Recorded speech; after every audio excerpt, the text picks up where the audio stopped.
Welcome to the Visionary Voices and Insights podcast, where we explore the world of business through the eyes of leaders, founders, and innovators. Whether you're just starting out or scaling up, we've got the insights and the stories to inspire your journey. On this episode of Visionary Voices, we are speaking to Sam, who is the owner of ByCrawford and Six Figure Design Club. Despite being a solo entrepreneur, he's cracked the code on how to scale up your business as a one-man team because he's generated close to 7 figures now through his businesses. He's built over 400 websites on Squarespace and is one of 12 official Squarespace partners worldwide, whilst also coaching 100 plus web designers on how to make your first 100K in web design as well. So welcome, Sam, to the show. Thank you very much. Awesome. So look, take me back before we get into everything about Squarespace and scaling the businesses. I'm interested to know about your entrepreneurship journey right at the start. Like, what was the start for you? So, like basically all cliches, it was in school, and this probably everyone says this, but I was selling sweets for a while. I was like, right, Yeah. how do I get money to, like, it was mostly to buy Xbox games and then like Microsoft points to put onto these games. I was like, how do I get money? And so I thought, right, I've got maybe £5. What I'm going to do is I'm going to buy like energy drinks and Mars bars and whatever. And then I'm going to sell them on a markup. So so what I'd do is I'd go in and I'd take orders the day before because I was like, I don't want to overbuy me stock. Yeah. I don't want to underbuy me stock. So we had like these blazers in school. And so I'd stack it with like, the top pocket would be like 3 Mars bars. And then either side would be like a couple of Lucasades. Yeah. And then I'd go in and make like £5-10 profit. And then I just started putting that back in. And then in the end, the stakes got a little bit too high. I think I only done that for like 3 weeks. And I was like, no, I need out of this game. It was like outlawed in school. So I was like, okay. But basically what it's always been is almost pettiness. Like, if I can't buy something, I'm going to find a way to buy it. So I remember, just go back, and I'm going off on a tangent, but if you go back a few more years, I remember I really wanted this Star Wars toy in, I don't know if you remember Woolworths. Yeah. And it was like £3. and I said to my mum, can I have it? She was like, no, why would I buy you something randomly? It's not your birthday, it's not Christmas. And I was like, okay, well, I want it. So what I did, I just went around collecting like pennies for like a month, 2 months, just pure stubbornness. Yeah. I was like, I'm going to buy it. And so fast forward like a couple of months, I went into Woolworths, it was still there, and I was like, Mum, can I get it? She's like, no, obviously. And so I was like, I'm getting it. She was like, what? So I went over, put it on the thing, and I was like, I'm getting it. And I just put like 300 pennies on there. And I think it's always just been that mindset of like, I'm going to find a way, no matter how stupid or long it takes me. Yeah. So that was like super, super far in the past. I think the very first time that I was like, right, I want to do some entrepreneurial stuff, because from like 16 to 21-ish, it was just job. I just wanted money. It was like, I want to try and stack as much as possible. So I'll do whatever. So to give you a super brief history of that, it was like, I done glass collecting, then I done, what else did I do? Dishwashing, like what do you call them? Kitchen porter. That was, oh God, that was horrible. And then after that, it was like a tourist information assistant person. Then I was a litter picker for a while. So that's a completely different story. Anyway, so it was that, and then I went back to the information centre to do this stuff. And then I discovered, like, I was really into self-improvement, so I'd always read these blogs on, like, upgrade your health, upgrade this, that, and the other. And I was like, oh, these are really cool, these blogs. I want to start one. Like, I could do this. And then, when things just start to align. Yeah. My girlfriend, she was like, oh, I've just started a blog. And I was like, what? You started a blog? And then she's like, yeah, look at this. You can get all this for free and this. And I was like, whoa, okay. Yeah. This is got legs. So I was like, if you can do it, I'm just going to take everything that you've learned so far and just replicate it. So got like a WordPress theme, started the blog, and I just wrote loads and loads of blogs. And then I got paid to feature. There's a brand called what are they called? Can't remember. Some Italian brand. Yeah. And they were like, we'll pay you. It's like a really, really not Cornelius. Yeah, whatever. And they were like, we'll pay you 250 quid to feature like an article about us. And I was like, what? Like, people will pay this much for something on the blog? And I was like, whoa, okay. I'm never going back to work ever again. This is it. And so it wasn't right after this, but I quit my job. I think I must have had about, I don't know, a good few grand saved. Nothing crazy, I'd say. Like about 10 grand saved from like the years of working. So I was like, okay, I've got no real earning coming in except for this 250 quid, paycheck. I'll make something work, I'm sure. So I started blogging. That was going decent. Got that up to like $1,000 a month, plus all the freebies. So I was like, oh, this is cool. But then you realise, like, that's not really... You can't pay rent with, like, free shoes. Yeah. Do you know what I mean? Yeah. So, yeah, got into that. And then there's a super long story behind this, but I won't tell it. This fella, anyway, said, oh, you're good at writing. Why don't you try going on a freelance platform called People Per Hour? And this was about 4 years ago, and or maybe 5 years ago. And then I was like, oh, I'll have a look. Found, and I was writing, so I was like, I'll be a copywriter. Great. Right. Went into copywriting, found a job, and it was like $10. I was like, yes, okay, I'll apply. Got the job. Took me 5 hours, 10 hours to do whatever.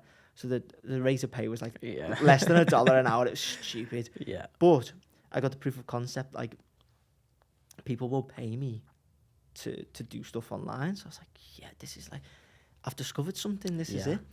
And then that was like the aha moment, really. So there's nothing like super spectacular in between then and doing what I do now, other than I just done loads and loads of hard projects for an unreasonably long amount of time. So I've done all that, and then, as it happens, you scale. So you do copywriting, then I'll do a marketing agency, so I'll do Facebook ads, and I'll do this and this and this. And the thing I noticed was, when I was trying to hire web designers, they were all really aloof, and they loved saying, that can't be done, that can't be done, that's out of scope. And web designers in general, I just found like really just dickheads. Yeah. That's what they were. They were just dickheads because people needed their service.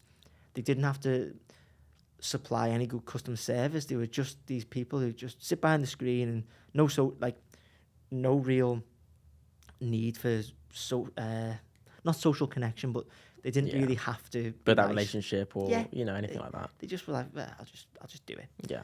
And so I always hated them. And then there was these two particular web designers back to back who let me down for like 10 and 20 grand.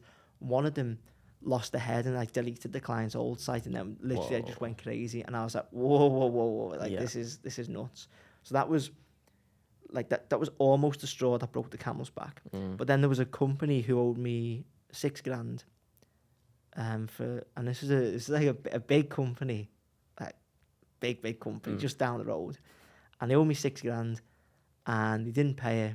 And then I started taking them to court. This was all for like copywriting work, and I got a CCJ against them. We were going to court, and then for some reason I was just like, this is making me go grey. Like this is just causing me too much stress. I didn't even have a lawyer. Yeah. I was just so stupid. I was like, I'm gonna take this like multi-billion-dollar company to court. Yeah. And just stupid, really. Anyway, I did, and then they were pushing and for an actual court date, and I was like, I said, do you know what, guys? I'm just gonna drop it. Yeah. Blah blah blah, whatever. I didn't have a contract, so I was like, I'll probably lose. Yeah. But anyway, that was the straw that broke the camel's back. I was like, the copywriting business model whereby you give all of the work up front and then it's just up to them whether they pay you. That is such a broken model. Yeah. And then that was one thing. And then I was like, these web designers, they're always charging these 50% deposits, and they're all really hard to work with. So, and I'm thinking, where's this? I'm sure there's like a lesson in here or something. I was like, well, why don't I? I've built my marketing agencies. I say that because it's basically just me, just contracting people. Yeah. I've built this website on Squarespace. I saw an ad for it on YouTube, just put it together. This was easy. Why don't I just do the websites? So I did that. Started doing this Squarespace thing, whatever that is. And then I was like, oh, this is quite fun. This is quite easy. Like, I can charge 500 quid, do it in like a week. This is decent. Yeah, it's decent, high leverage in terms of time input versus money output. And then I can charge 50%. And then the great thing is that you can charge the final 50% before you actually supply the product. They can see it, but they can't touch it. Start using it and making money from it. Yeah, and it's it's the same if you're a designer and you watermark your images. But what can you do with copy? You can't read the copy. Like, you can't blur out certain words. Yeah, you can't redact it. It's just stupid. Yeah. So it's like you're at such a disadvantage as a copywriter. Yeah. And so anyway, I was like, oh, okay, well, I'll just do this. And then literally that was 3 and a bit years ago. I was like, right, sod it. All in, Squarespace. And I just done Squarespace every single day from then until now. Wow. And then, it became what it is now. Yeah. So that's the entire journey from selling Lucozades to, selling courses. Wow. That's quite a journey. That is quite a journey. Cheers, man. Yeah. So I guess throughout that time period, what are the key lessons you've learned that you've really internalized and that you action like every day that really shaped how you think and act now?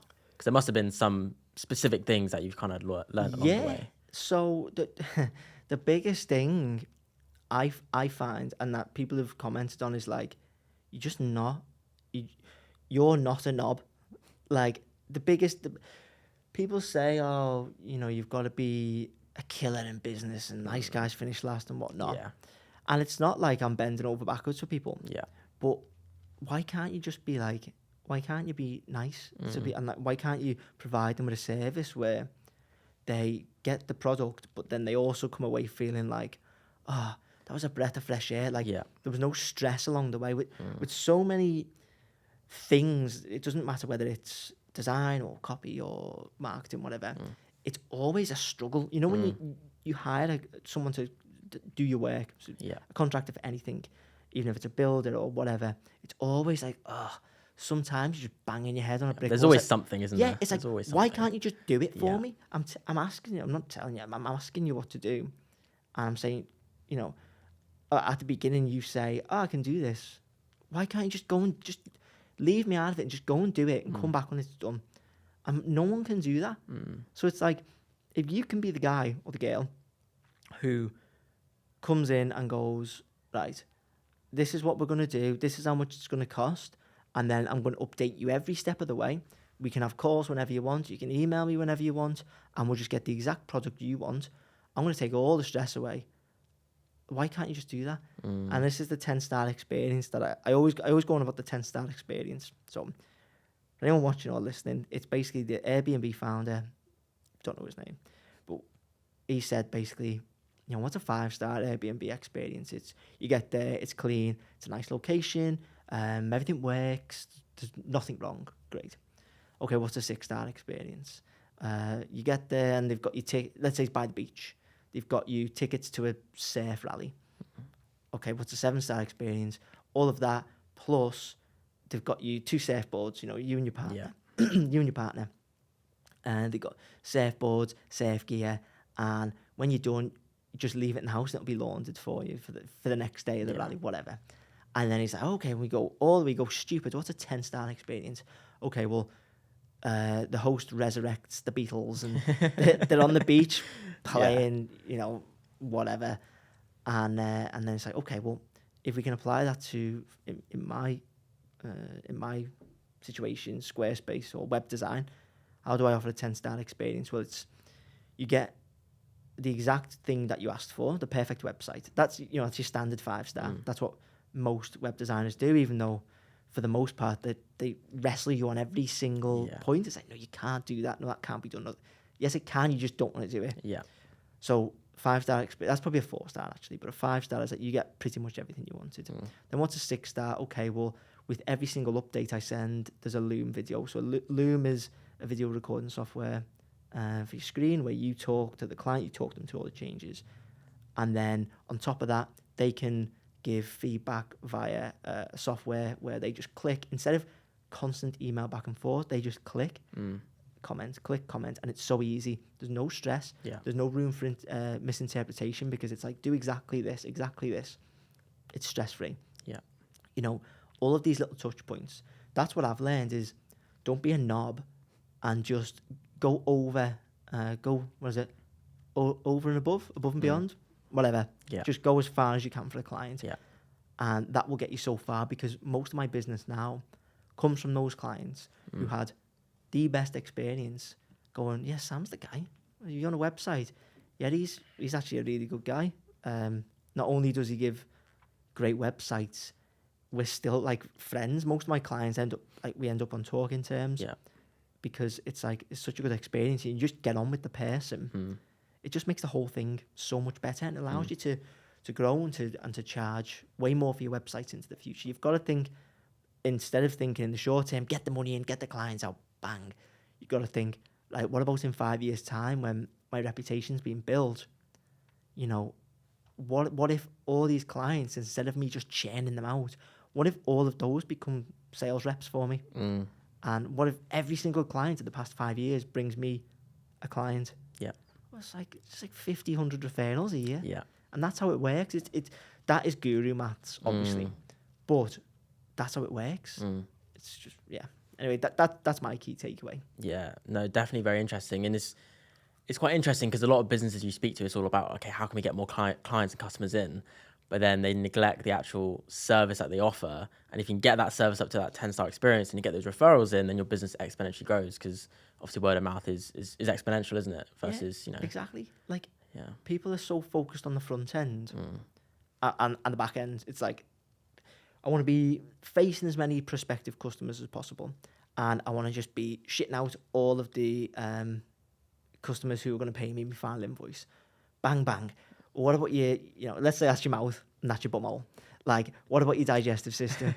Like, what about all the middle? Yeah. It's like, for most businesses, it's just a mess of trying to just push them as quickly through the system as possible to get them to the end. And it's just not sustainable, in my opinion.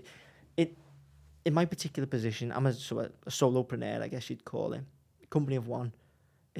In that sort of realm, it just doesn't work because if you've got 10 people having a really crap experience in that middle bit, it's going to cause a massive headache for you. So I would say address that middle bit, and the front end will certainly take care of itself because all of these people who've had a great experience will tell all of the other people who want that thing to come in. Yeah. And then if that is if that's clean, if your digestive system is clean, if the middle bit is working as it should, then the end, that takes care of itself because people go through at the exact rate that they need to go through to have the best experience and get the best outcome and get you paid in the most prompt manner. Yeah, yeah. So I guess on that, being a one-man team and generating, again, close to 7 figures basically on your own, can you talk about why you stuck with being that solo entrepreneur rather than, once you hit your first, 10K month, you then, okay, let's build out a team and you will go from there. Why did you stick with it being yourself for now? Yeah, there's a few elements. So first one is I'm not a very good boss. I'm a ball buster. not like like a Gordon Ramsay, but just sometimes good intentions, but exactly. I'm like to people, well, why can't you do it how I want to do it? And it's like, well, Sam, you're paying them half the price that you do it for, so you need to guide them to be, as good as you at some point. And I was like, actually, I don't want to do that. I don't like to do that. And so I made that decision after all these people were sort of letting me down. I was like, okay, well, who's the common denominator? This fella. So I thought, well, instead of trying to teach people to do all of this stuff, why don't you just do it? You've got time, just do it. And so I was like, well, you keep 100% of the profits, and instead of basically, if you're the boss of a team of 10, you're spending all that time still managing on calls, doing all this crap that I don't enjoy doing. So instead, I'd rather just be building and keep all the profits. Yeah. And I actually have less stress because managing a team for me is stressful. Whereas doing sites, I can do it with my eyes closed. It's like, it's easy, it's second nature, it's fun. Yeah. Whereas managing this massive team, it's like, I don't want to do that. Yeah. It bores me, it stresses me out, and I'm halving all the money. So instead of like 10, let's say 10 clients that would get me like 40k a month, I've got to go and find double the clients and then train all these people and then manage all these people for the same output. It's like, what's the point? Yeah. If people have this idea where they're on holiday on a beach and their team's just running everything, you've still got to run the team. Yeah. You've still got to do all of that. It's like, it's just, you're replacing one bit of work for another bit of work, which is just going to be managing the team anyway. Exactly. So, you're doing the same 8 to 12 hour work day regardless. So why not do the thing that you actually have the passion for? That's the way I see it. And people will build a team way too early. Yeah. So people get to like 5k a month and they're like, team time. Yeah. I want to be the leader of this team. And it's like, you haven't earned the right to be the leader of a team. You're doing 5k a month. If one person is doing 50 to 100k a month on their own, then anyone can. Because it's like, I think his name was Roger Bannister, doing like the first 4-minute mile. Yeah. People were like, no, you can't do that. Yeah. You can't do that. Yeah. And then he done it. And then like since then, like 100 people have done it. Exactly. So if one person's doing the sort of, let's just say in Squarespace, if one person's doing that, 40, 50 grand a month, well, why are you building a full team at 5? Yeah. I don't understand it personally. If you're doing like 20, 30k, so you're coming up on what, $250,000 a year, I think, okay, then if the workload is actually getting too much, well, you haven't got the time, then it makes sense. But if you have the time, fill that time first, and then you can start getting people in to do the little. That's what I would say. It like is like fill the time, and then when there's no more gaps to fill, let's just say you allocate yourself 6 hours a day. If you no longer have 6 hours a day, or if those 6 hours are completely full, hire someone to take care of like a 7th and an 8th hour. Yeah. And then a 9th and a 10th, and then slowly build out. But I feel like people will just, it's almost like a vanity metric. Like, I've got a team of 10. Yeah. I manage them all. I'm like, well, how's that working for you? Do you earn, what goes into your back pocket? Is it the exact same? Yeah. Oh, well, yeah, I earn $2,000 more. Oh, but what you've got the stress in managing 10 other people. Yeah. It's like, I understand in most businesses, that's how you do it. You have to build an entire team. You have to build the ecosystem, HR department, social department, blah, blah, blah, blah, blah. But in my game in particular, like, I feel like web design is quite unique in that respect. But you can earn massive sums as a web designer because it's such a highly desirable skill. Yeah. And for something that would take us a day or two, you can charge like $3,000-4,000 a day. So it's like, you don't need a team to live an extraordinary life. I've got plans to scale up this year to, in April, around 75k a month. And then by the end of the year, I want to be doing 150k. And this is in dollars, not pounds, because dollars sounds more impressive. But that's my goal for the year. And I'm planning on doing that alone. So it's like, why do you need it? Why do you need a team? But, maybe people will see this and be pissed off. But that's the way I view it. So I hope you're enjoying this episode of Visionary Voices. Now, if you're like me and you love to listen to podcasts, but you struggle to remember or even retain the information that's provided to you, then I've actually created a webpage with all of the actionable insights, the lessons, and everything else in between, all timestamped, ready for you to go for this episode. Now, you can get access to this by just connecting with me on LinkedIn, so I can send you over the link to the page. So if you open up LinkedIn and search in my name, Akil Jannati, which is spelt AQIL space JANNATY. Send me a message, connect with me, and I will send you over that webpage. Yeah, my next question was going to be, do you see that perspective changing or shifting over the next year or two, like once you hit that kind of 150, then maybe it's like, okay, your time is all filled up, and then that's probably where that shift might come in, when you get to that point. Yeah, absolutely. I do see once I hit a certain level, I don't know what that level is. It's not predetermined, but I will probably put some form of team in place, because then it actually warrants it. Then it's not like I haven't jumped the gun. So what I do sometimes, I do have a contractor who, like, if I need a really specific code written, he's the guy. I've got Henry. He does the SEO on my site. There's no client fulfillment, but he does like SEO posts for me. So in that essence, I have people who I call upon. I wouldn't call it a team, because I don't know. They're not employees. They're not on payroll. It's not Yeah. like a monthly thing. It's like, Henry, I need you to do this. Wackass, I need you to do this. So I guess you can have some people who come in and help sometimes, and maybe they will become more permanent as the business grows.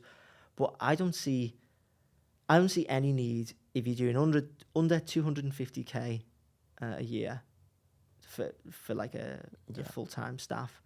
The thing is, people will say 250k a year and they go, well, you've got to be churning out like 500 websites.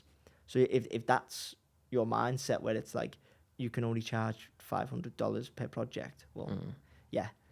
But realistically, you can charge, I'd say, for like an average site on Squarespace, you can do like 8 to 12k. So you don't actually have to design as many websites as you'd think you would need, and the workload isn't as high as some people would perceive. And that's how I'm able to do it as a company of one, and that's why I don't really envision needing a team or too many team members ever. It's because you have the skills, so then you can increase your pricing, which means that you can take on less clients but still make more overall, which just makes a lot more sense. And that's definitely a thing in web design, is that so many people are like, oh, I'll do your site for 100 or 200 or 300 or whatever it is, but it's like you're just capping yourself at the output that you can do. Exactly. Know what I mean? And this is the thing. So people will look at all the different metrics to scale, and they'll go, okay, we need to do more. We need to churn out more. Whereas for me, I've kind of gone the other way. So I was taking on like 20 clients a month, possibly more. Just like any little thing I could get my hand on to just bump that monthly figure up a little bit. And now I do like 5, 10 tops. Wow. And I just charge way more because I've earned the right to charge more. So, if you design crap websites, or if you give a crap product, and you don't deserve to be able to charge more, you are in that, small to medium price range. And then people go, oh, you can't charge $12,000 for a Squarespace website. It's templates. But it's not. If you know what you're doing, well, Squarespace now isn't templates anyway. But if you know what you're doing and you can supply a product that is absolutely worth, let's just call it 10k, 5 figures. If you can supply that to a business, they're going to pay it 100%. And I've done it many times. So if you can do that and become someone who's worth 10k, 10k per website, and you only need one, and you hit 10k a month. Yeah, exactly. So you have to become worth that amount. Otherwise, you can't just be someone who's just rocked up to web design and go, it's 10k. It's just, it's just never going to work. It's not going to happen. And then your service delivery won't be there. Exactly. And then negative word of mouth. And then you don't do what we said in the beginning, which is, create that positive experience. It goes the other way. Word of mouth, don't work with him, he's crap. And then your business dwindles out. So, No, interesting. So with all your experience on being that solo entrepreneur, I guess, is there any other bits of advice, a couple other bits of advice you would give people who are currently in that phase of being that solo entrepreneur and is, at that 5 to 10k range and wants to scale up? Is there any advice you'd give them on this journey that they're on? Yeah, join Six Figure Design Club. Easiest way to do it. Now, I would say, like in terms of like actionable things to go and do, go and start pitching for work. So this blows my mind that most people who do enroll in the course, who I speak to from like the Squarespace community. I'm like, well, how are you getting jobs? And they're like, oh yeah, well, some local stuff, people recommend me, and then like people come onto my website. I'm like, what? How have you got a sustainable business Yeah. where you're just relying on like breadcrumbs of like, oh, Betty recommended me to Otis or whatever. And I'm like, so you're not pitching for work, you're not actively going to hunt for work. And they're like, huh? No. Like, so you're not on Upwork, you're not on LinkedIn like producing content every day, you're not doing blogs, you're not doing YouTube. No. I said, well, how do you expect to scale when you're not actively putting the steps into scale? There was I don't know who the guy is, but he said something along the lines of like, most people don't get rich because they don't even try. And it's true, really, because you may think, oh, my business just can't scale. I just can't scale. And then you ask them the questions, well, have you done this, or this? And then they go, no. I say, well, why are you expecting to scale? Yeah. What mechanism were you expecting your business to scale through? Just like, were you expecting more people to go and recommend you? Is that what you were relying on? Other people's word? And it's like, when you ask them the question, they go, oh, right, yeah. And then in the next month, they've doubled their income. Yeah. So the actionable step would be go and start actually hunting for work. So Upwork, freelance platform. Then LinkedIn, just search for whatever you do. So if you're a copywriter or a social media marketer or whatever, just search social media marketer, copywriter, designer, whatever. Search that keyword on LinkedIn every 24 hours, maybe three times every 24 hours. And then go back to all the posts. There's going to be loads and loads of crap. But because there's loads of crap, most people won't do it. Most people don't have the attention span to do it. But if you can stick it out, you'll find every week, maybe like 5K of work. Just like, hey, network, I'm looking for this or this or this. And because I've got a full video on this, but basically there's certain steps that clients go through to find the right contractor. So the first place they're going to look is their immediate network. So do I know someone? Let's just use web design. Do I know a web designer? Yes. Okay. They get the job because proximity trumps skill. If you know someone who's okay, it's just easier to go, hey mate, can you do this? Yeah, done. So network trumps everything. Then if they don't know anyone, so I don't know a web designer, where am I going to go? Okay, I need to go to my less immediate network, LinkedIn. LinkedIn is your wider network. So let's say tier 1 is immediate network, tier 2 is like LinkedIn. Okay, no one's on LinkedIn. 3, I'm going to go on a jobs board, or I'm going to search Google.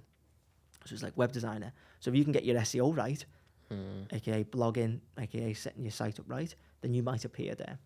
Or Upwork, you set your profile up and you're pitching, because they will say, well, first off, they'll look for a web designer. If you don't come up or they don't see anyone, they'll put a job up and say, I'm looking for a web designer for this, this, and this, and this. So you need to be at every single point, ideally. Wherever this person looks, you want to be there. You need to be there. Like, I've had so many people go to me, oh my God, you have just been everywhere. You're on LinkedIn posting them on Squarespace. You're on, if I search anything to do with Squarespace on Google, you're there. If I'm looking on Upwork, there's your profile. If you even bidders on my job, and I'm like, yeah, because I'm the guy. The Squarespace guy, I'm the guy.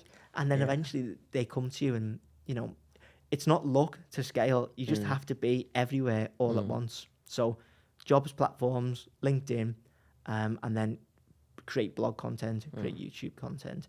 As in, it doesn't have to be fancy. Just help solve a problem. So if someone's looking to solve, let's say, I made a video recently, and it was like, migrate your Squarespace website from Squarespace 7 to Squarespace 7.1. And then 2 people off the back of that got in touch and saying, oh, can you just do it for me? Because if you can be the authority on a topic, on a problem, people will go, oh, okay, he knows how to do it. Why? I'll just pay him to do it. And so, it took me 15 minutes to do the video. I've got $5,000 out of it. Wow. You have to be everywhere. It's not the biggest thing I can say is it's not luck, and you have to go and hunt it. From that, what I'm taking as well is being able to do the boring work consistently. I think that's the big thing. I mean, I found it myself before where it's like I'm always looking for that shiny way of getting new clients in or this or that or whatever it is. But actually, you need to boil it down to the basic things and just do that consistently over a period of time. And as you said, that means you're going to be in all these different places. You can be hunting for that work and you make it, you know, so realistic for you to find that work and then make that money. Yeah, because you have to make it unreasonable for Exactly, you not to yeah. succeed. It's like, if you do all of this, will you be a success? Well, yeah, obviously. Yeah. You just have to do it for like 2 years. Yeah. And I still struggle with this, but the perfect analogy is, if you from today were to eat in, like, say, a 200-calorie deficit, and all you ate was chicken, beef, rice, vegetables, fruits, and then you did 5 days of weight training, 1 day of yoga, 1 day of rest, in 2 years, would you not have a six-pack, have loads of muscle, be flexible, feel amazing? Yeah, you're not going to feel like shit. You're going to feel amazing. You're going to look amazing. It's the exact same with business. If you set up all your freelance profiles, if you set up your branding, if you set up your website, if you set up all your pitching processes, if you know your process inside out and you're booking calls and you can say that to a client, this is the process, blah, blah, blah. And then you do that for 2 years while consistently increasing your rate with every single project, which is the secret sauce, is just increase your rate every single project. Don't wait, just keep doing it. If you did that, supplied an amazing service every single time, would you not be making like 25k a month? Yeah, obviously, because no one else is doing that. Yeah. 99% of people can't sit there every single day and do the exact same thing because they're like, no, this isn't working. Well, it's not working because you're not doing it. Yeah. Like, or you're not doing enough of it consistently. You have to be doing. Yeah. I mean, it's not crazy. Like 4 hours a day tops. Yeah. Just turn up. Just turn up and do really boring Do the stuff. thing. Yeah. I had to almost give myself Stockholm syndrome, like just loving monotony. At first, I was like, I can't do this. It's so boring. But then you come to love it. Yeah. And it's like, I get a sick thrill out of knowing this is so boring that no one else will be able to do it because they'll just go and watch telly. Yeah. Or they'll be, I need to go for a walk. Yeah. I can sit there all day. Yeah. And just look at the screen, get leads, do work, because I love the process. And it's a lot easier to do, which I will say. It's a lot easier to do once you start seeing change in front of your face. So when you get like the first $1,000 project, it's like, whoa, like That's this works, bang. Proof of concept, I'm going all in. It's harder to do when it's like piecemeal stuff, so 200s, 300s, but you will get that first $1,000 one. And then once you get the $1,000 one, it's like, well, I can do 1,500, why not? Yeah. The proof of concept is there that someone will pay me $1,000. Yeah. Why wouldn't someone pay me 1,500? And then before long, you can charge 5k with a straight face. So that's breaking those barriers, isn't it? Because, you know, when you get into pricing, it's like, can I charge this much? Yeah. And then you do it and you're like, oh, oh damn. shit. Yeah. Yeah. Like that's how it goes. It's never just going to be this huge jump because you can't say that confidently. Yeah. But if you just every single time just up your price a little bit, then you can. And the thing is, again, I'm using web design as example, but this is probably true in every sort of job. All jobs vary in shapes and sizes. So if you get a bigger job in, you're going to charge more anyway. Yeah. So it's like, well, why not just tack on an extra bit? Because, you know, you have to charge more anyway. Yeah. Just shoot it up a little bit. Yeah. And once someone says, yeah, bang, that's your new rate. That's your baseline. No, it's definitely an interesting way to scale. So I guess from a mindset point of view, I guess what's been the biggest shifts there specifically? So less technical, but more like, you know, the actual shifts you've had to make in the mindset. I do think my mind's changed like markedly. Yeah. So it's difficult to pinpoint, but the behaviors have all changed. Like I used to love going out and like just getting smashed and just getting in late and just being young basically. But I have no desire to do that whatsoever, which is just crazy because I almost feel like I wasn't quite fulfilled when I was craving going out. Just craving something. Yeah, just craving it. Yeah. Just want to feel something. But like, now I'm so fulfilled by what I do, and it gives me a life that I used to vision board about. It's like, well, okay, my mindset has changed. Like sometimes I just walk around like, yeah, my shit doesn't stink. Like you just feel great. You go from being sort of the pretender on the outside looking into all these people doing great things, and then before long you're on the inside track. And it's like, okay, well, what's my mind like now that it wasn't like before? I'm much more fulfilled by what I do day to day. I value my days more. So I value, let's say, a Sunday morning so much more than a Saturday night. And that's not to demonize like going out. It's fine. I just don't really crave that anymore, or to the excess. Maybe you know, I can go out and have a drink, but like I don't crave excess. I don't crave going overboard and overboard doing all of that, to the point where you just black out. It's like why are you doing that? What's the reason? So the mindset is it's difficult to put a name on it. It's more so how your behaviors change. So I think I respect myself a lot more. And I see myself in a much better light. Less craving of not self-destruction. I'm not like Pete Doherty. But like just going out. In a way, it's self-sabotage. Self-sabotage, that's it. I'm doing everything. My perspective now is I'm a servant to future Sam. So I had this realization a couple of years ago. I was like, okay, in 2 years, if I look back, will I be thankful to me right now? So like, would I think, oh, he just done so much for me. He sacrificed everything to give me the best life ever. And it's like, yeah, okay, cool. So I'm just in servant mode. It's like, okay, well, if I give everything now, 30-year-old Sam in a few years, he's going to be like millionaire, pretty much retired, whatever.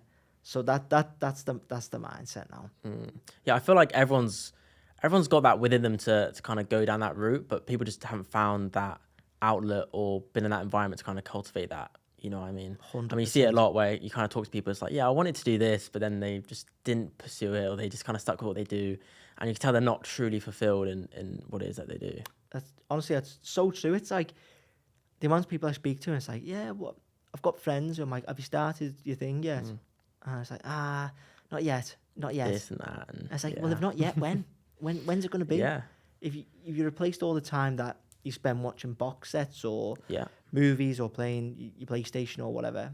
Man, I had to sell my PlayStation. I bought a PlayStation like 4 or 5 times, and I had to sell it every time because I'm so addictive.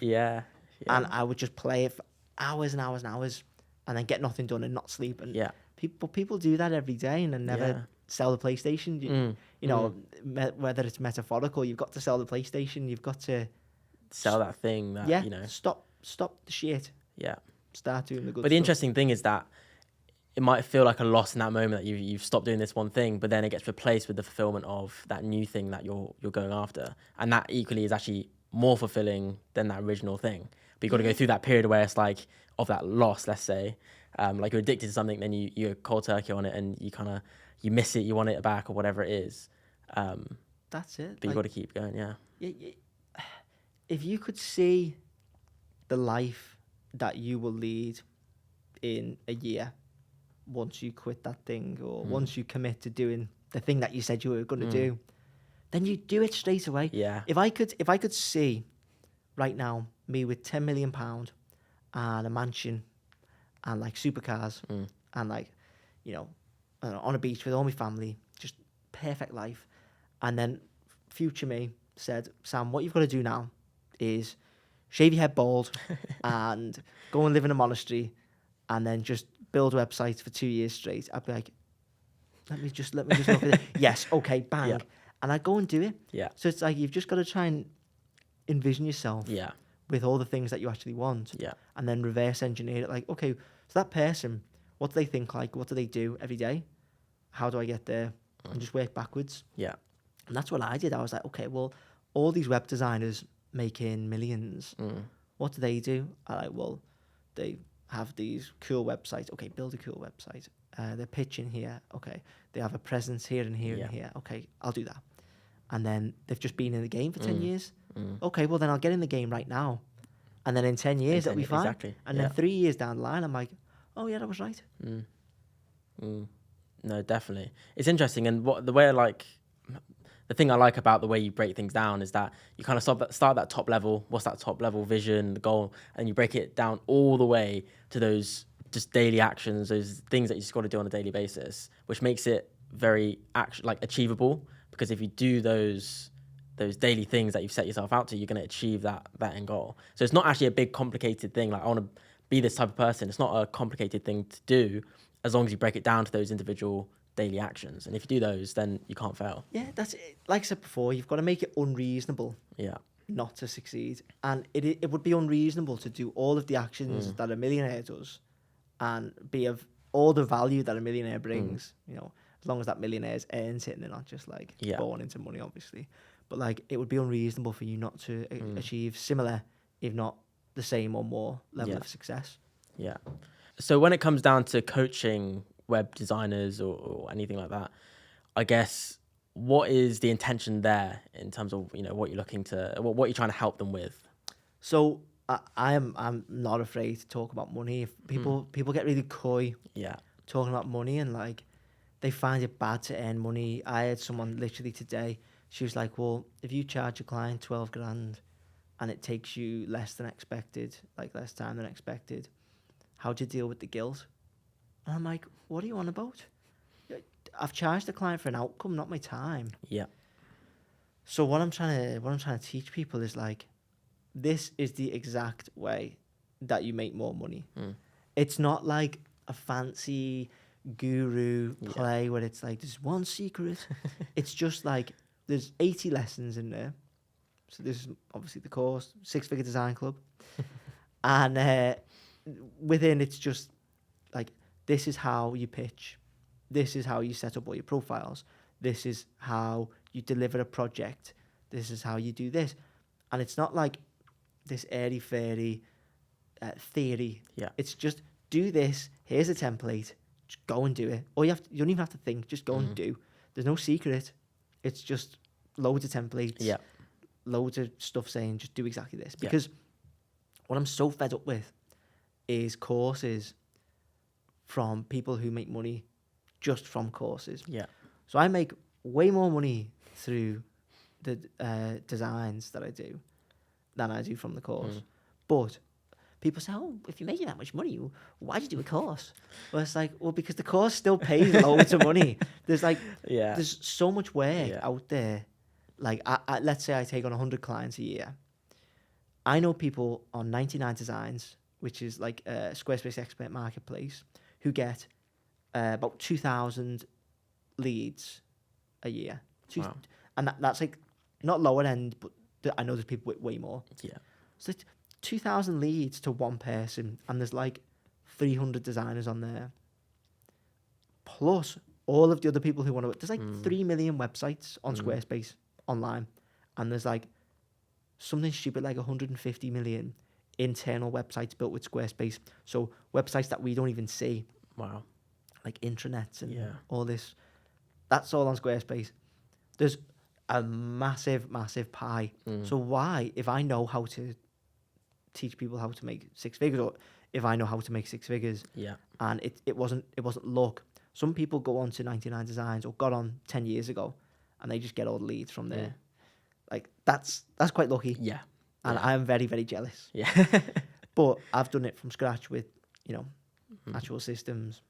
And so I'm saying to people, well, just do exactly this. There's a huge pie. All you need is a tiny slither. Yeah. And you make 100 grand a year. Easy peasy for the rest of your life.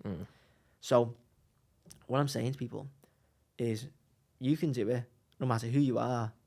I'm just going to show you how to do it because no one else is. Yeah. And let's say someone is, they're not still designing Squarespace websites. They're making all their money from a course. And so, like, let's say 2 things change in Squarespace. It's no longer relevant what they teach because it just, things shift so quick. So quick. So yeah. quick. Especially with Squarespace. Yeah, oh, man. Squarespace. Yeah, it just changes every other week. Every bloody day. But basically, if your coach isn't on the bleeding edge of like Squarespace design, Yeah. then you're getting old Yeah. content. And I do see this. And I'm like, okay, there's a gap there for someone who's living and breathing it right now to tell you exactly what to do and grow with you. And so now we've got like, I think we launched at the very end of July. So let's just call it like, how many days are there in July? 30, 31st? 31? 31st July, I think it was. And then since then, we've got like 147 at the last time we checked in members in there. Yeah.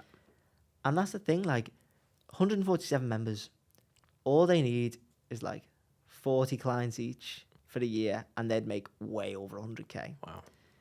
And then there's still a huge market out there. Yeah. I could have 10,000 people in that course and they'd all still get to six figures. Yeah. The market's that big. Yeah. So I'm just trying to help people. And it's, I'm not God. I do it because it makes me a load of money as well. This is the thing people don't realize is like, oh, as I said before, why are you doing it if you make so much money? Well, I can make even more money and continue to use my own teachings to grow and then help everyone else grow. Yeah. It's like, why wouldn't I? And that's the difference here as well, is that there's so many people who make courses or whatever which don't actually do the thing. You know what I mean? But you've done it and you're saying, this is what I've done. It worked for me. It's now worked for a bunch of other people as well. Here's the information. Like Exactly. it's very simple overall in terms of, the concept of it. But it's because you have that experience means that it's all relevant information. Exactly. And I literally still do it. Yeah. Like exactly. Yeah. people will do the course and then go, oh, the course money's good. Yeah. I'm just going to give up all this and just do courses. Yeah. And I say, well, then you're just a course seller. You're not teaching. If you were taking a writing course, but your writing coach hadn't written anything for like 10 years, you'd be like, you're not rusty. Yeah. Okay, you may talk a good talk coaching, but if you're not like in the field every day, then you're not growing, you're not bringing us new stuff. What you're teaching is old basics, like fundamentals. Okay, fundamentals are great, but I want someone who can give me the fundamentals and all like the little Nuances bits here and there that, little bits that you pick up Yeah. when you're doing something daily. Yeah. And so that's the gap that I wanted to plug. No, interesting. So, I mean, one question that I always ask the guests on this show is, if you could go back to your 18-year-old self and you could only take three things with you, whether it's some philosophy, some mindset tips, tricks, some technical information, what would those three things be and why would you take those back with you? That's a bloody good question. Oof. Okay, first thing I would say, you've got way more time than you think. So that would be the mindset, is like, a year's a super long time. Yeah. I used to think, like, everything's going to just be over so quickly. I may as well just do everything right now. Yeah. Like, and that's probably why I used to love going out in uni and just getting smashed. It's like, well, if not tonight, when? And I've got like I still don't have much patience, but I had no patience then. So I'd say just chill out a little bit. You've got way more time than you think. Yeah. And then I would also just on that point, I used to think that I was really behind in life because I was like, I see everyone doing all of this and, oh, everyone's got girlfriends. I don't have a girlfriend. But like, just everything in life, I felt like I was really behind. And then in reality, all those things come when they're meant to come. Yeah. So yeah, that's that one. And then I'd say to him, listen, lad, it's all gonna be all right. Like it will all work out. Yeah. If I could show 18-year-old me this life now, I'm not like lavish going around in Lambos and helicopters. It's just I'm just really the difference now from now to before is just so big. I've gone from at 18 I had like minus 800 quid in my bank, and like I remember going to the university whatever and like asking for food vouchers. I was like, listen, I've got no money in my bank until the next student loan comes in. Yeah. Can I have like vouchers for food? And it's like, my God, if I could say to him, listen, lad, you're just going to be so genuinely happy and like never even think about money. And, you know, just, oh man, life just gets so good. If Yeah. you just continue down this path, it's all going to be gravy. Yeah. I'd love to tell him that. And then, what else? Just enjoy it. Yeah. Literally enjoy it. the Like journey. I look back at some of the points where I didn't have really any money or any direction or anything, but I was just trying stuff out. I can remember I was trying to be a personal trainer, and around the town where my family are, I was just handing out. It was like a red hot summer's day. It was like 30 odd degrees, and I was just walking around. I was like, oh, delirious, handing out these PT cards, like Yeah. personal trainer cards, and I just look back and I think you had no genuine worries, like you Yeah. had no responsibilities. You were just trying stuff out, and that was like a really, even though it was like no one took me up on the PT stuff, but like it was just a really good period, and I just think if you could just enjoy it, know that you've got way more time Yeah. than you ever thought that you did, and just don't stress because it will all come good. Then I think I'd end up exactly where I am. Yeah. I wouldn't change anything. I'd say just keep doing what you're doing. Yeah. And just know in your head that it's all going to be sweet. Amazing. Well, thank you, Sam. That was a great episode. So yeah, thank you for coming on. Thank you very much. I appreciate it. Enjoyed that.